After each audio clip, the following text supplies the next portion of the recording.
வாங்கும் உணவுப் பொருட்கள் தரமானதா என மக்கள் கவனித்து வாங்குகிறார்களா? கவனித்து வாங்க என்ன செய்ய வேண்டும்? வாங்கக்கூடிய பொருட்கள் தரமானவை என்பதை உறுதி செய்வது எப்படி என பொதுமக்களிடம் கருத்து கேட்டது புதிய தலைமுறை. இதற்கு அவர்கள் கூறிய கருத்துக்களை இப்பொழுது பார்க்கலாம்.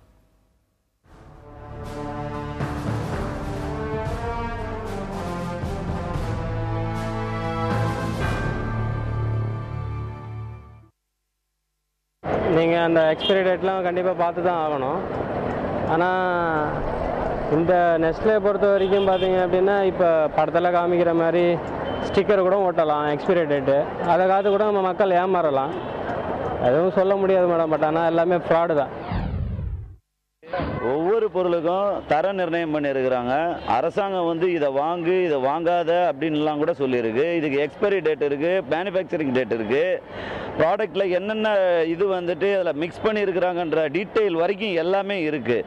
பட் யாருமே அதை பார்க்குறதில்ல.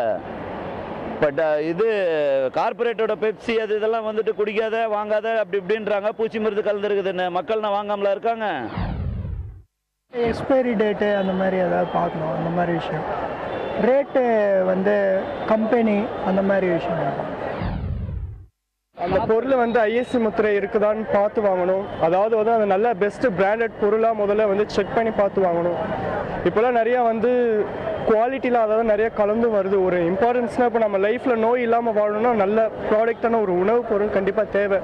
அதுக்கு நல்ல ஒரு ஐஎஸ்சி முத்திரையாக நல்ல ப்ராடக்டான்னு பார்த்து செக் பண்ணி வாங்குறது ரொம்ப அவசியமாக. நேச்சுரலாக எது இருக்குது, இப்போ காய்கறி ஐட்டம்லாம் நேச்சுரலாக இருக்குது. அது நேச்சுரலான விஷயம் வாங்கி சாப்பிட்டா உடம்புக்கு நல்லது அப்படின்னு சொல்லிட்டு விசாரித்து வாங்கலாம். ஒன்று பவுட்ரு ஐட்டமெல்லாம் போடுறாங்க, ரைஸில் பவுட்ரு போடுறாங்க. அது சில இது உடம்புக்கு ஒத்து வராது. கிராமத்துலேருந்து வரும் அந்தந்த ரைஸ் கெமிக்கல் மிக்ஸ் பண்ணாமல் சாப்பிட்ற மாதிரி தரமானு தான் பார்க்கணும். ஆனால் பசங்க நூடுல்ஸ்லாம் விரும்பி தான் எல்லாம் சாப்பிடுதுங்க. இப்போ சாப்பிடக்கூடாதுன்னு தடை விதிச்சிருக்காங்க. அது எதனாலன்னு எனக்கு தெரியல. Date manufacture, date of expiry ரெண்டையும் பார்க்கணும். அதுக்கப்புறம் அதை பற்றி மார்க்கெட்டில் என்ன பேசிக்கிறாங்க அதை பற்றி பார்க்கணும். அதுக்கப்புறம் தான் நம்ம வாங்கணும்.